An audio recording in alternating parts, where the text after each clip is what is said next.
Come on, baby.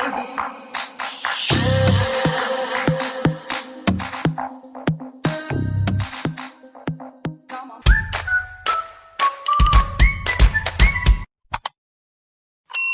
Hey guys, what's up? Welcome to day 5 of my 31-day vlog challenge. Day 5 is about my recent trip outside the Philippines, which is Hong Kong. Alright, without getting any longer, let's get right into the video.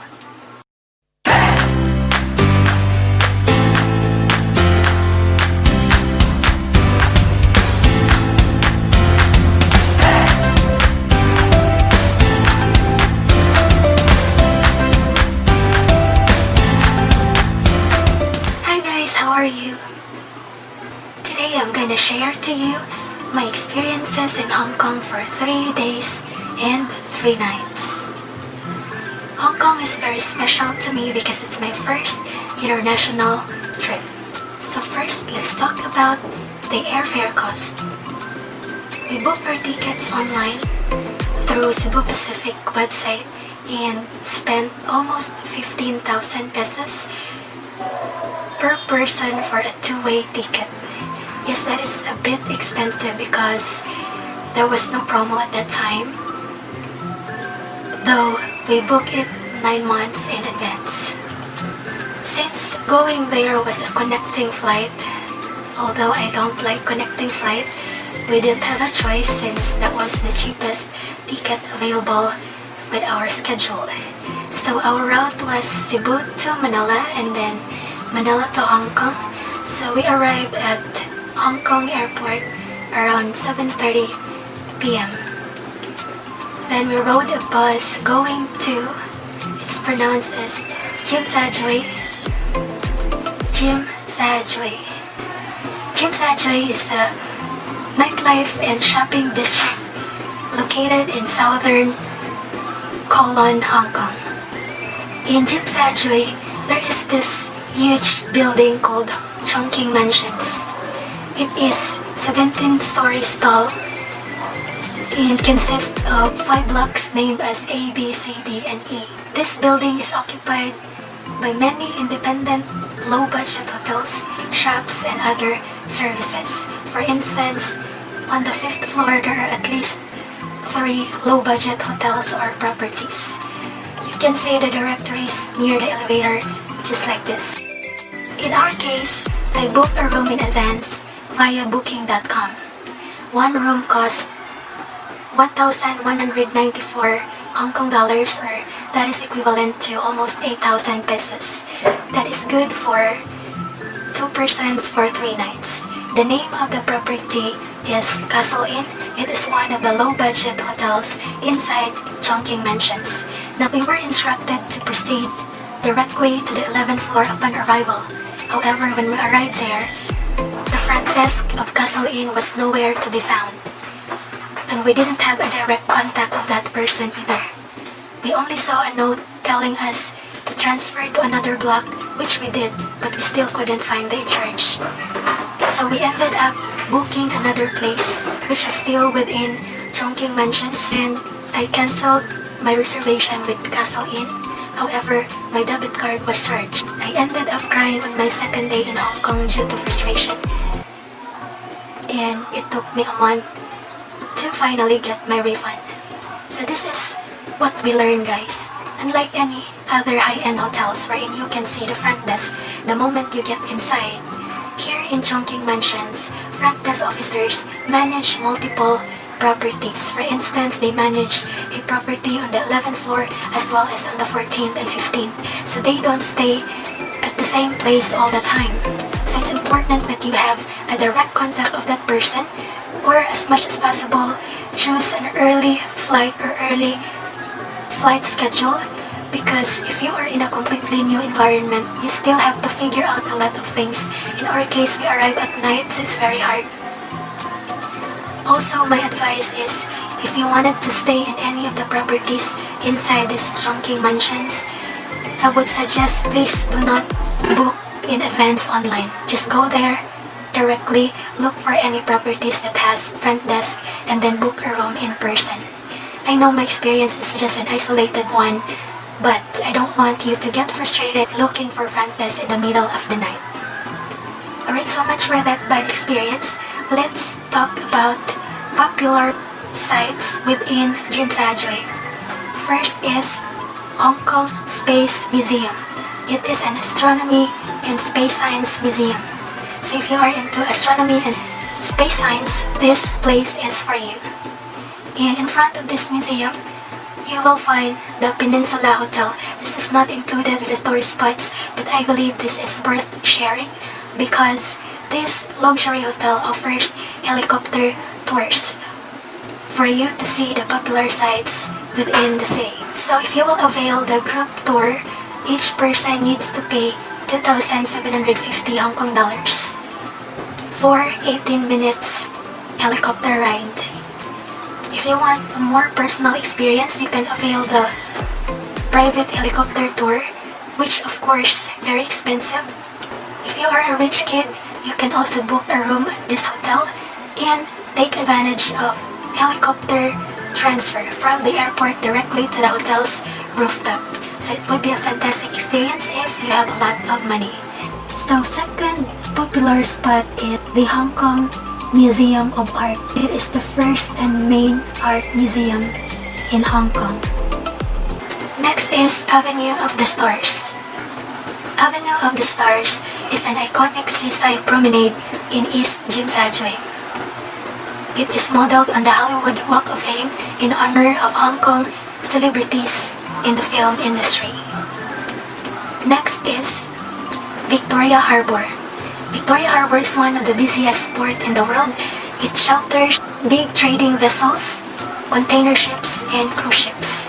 You can also ride a ferry at Star Ferry Pier to explore Victoria Harbour for an hour, or ride a ferry for a trip in between Central and Jimsajwe for 12 minutes. Next is the Clock Tower.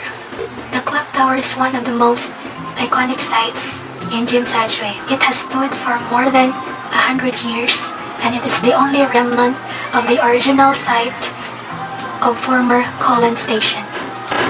Next is 1881 Heritage. 1881 Heritage is a former police marine headquarters, now a luxury shopping mall featuring hotel, bars, and restaurant. My impression of Jimsajwe in general is it is worth the stroll. If you are into shopping, this place is the shopper's paradise. For me, it looks like Europe. You don't need to go to the mall. All the luxury brands can be found in the streets. For instance, in one street alone, you will be greeted with a row of watch shops such as Rolex, Rado, Tissot, etc. Especially in Nathan Road. On the other side of the road, you will see the stores of Prada, Louis Vuitton, Chanel, Hermes, etc. If you really wanted to go to the mall, you can also visit I Square and K11 Musea. My impression with the food and the locals. Here in the Philippines, when we eat at Chinese fast foods or restaurants, the food are so delicious. I was also expecting the same thing in Hong Kong. However, I don't like their food at all.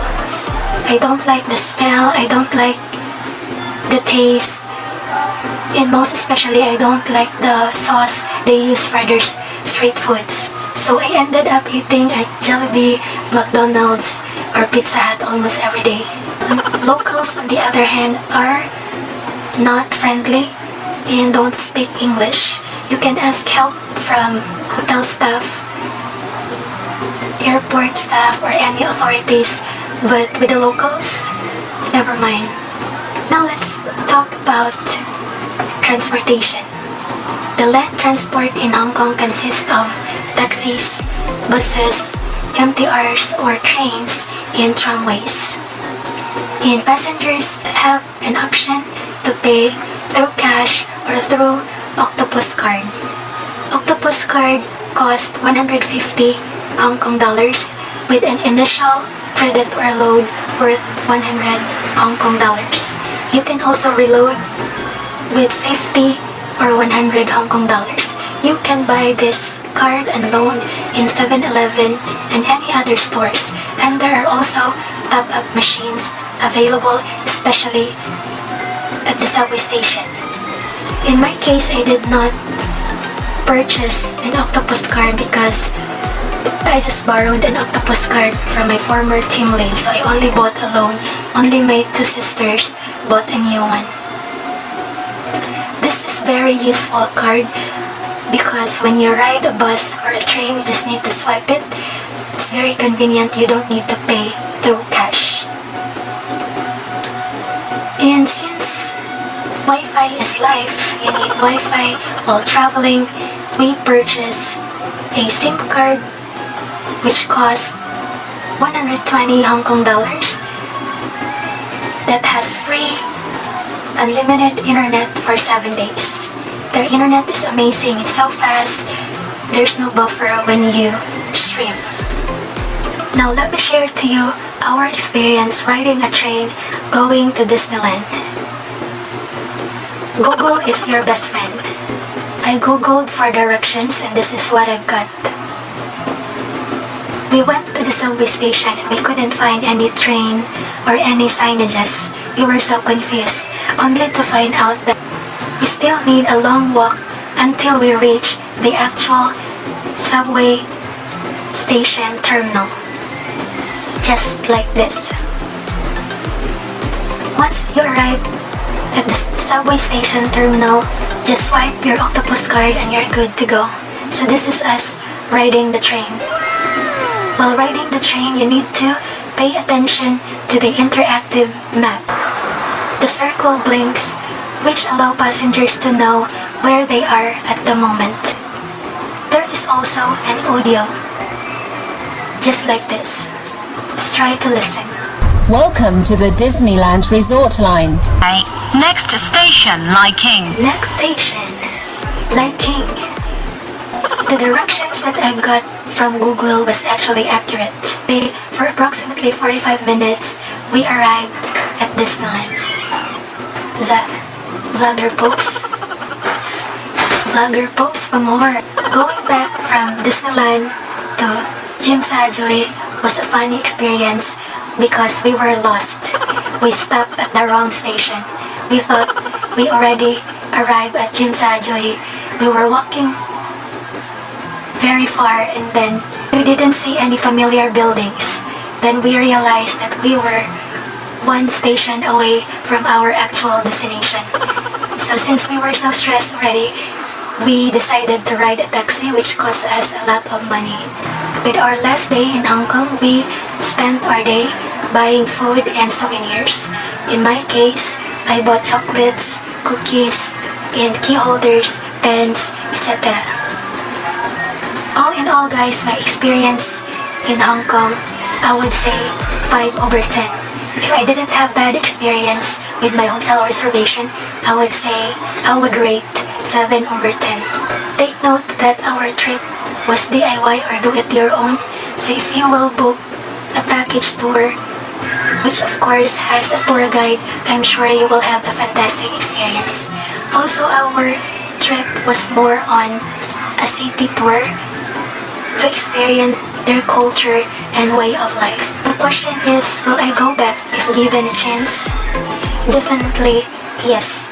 That's all for today guys. I hope you learned something from my experience. Tomorrow I'm gonna talk about the most expensive thing I've ever bought for myself. Thank you so much for watching. Please don't forget to subscribe and hit the notification bell. See you tomorrow. Goodbye.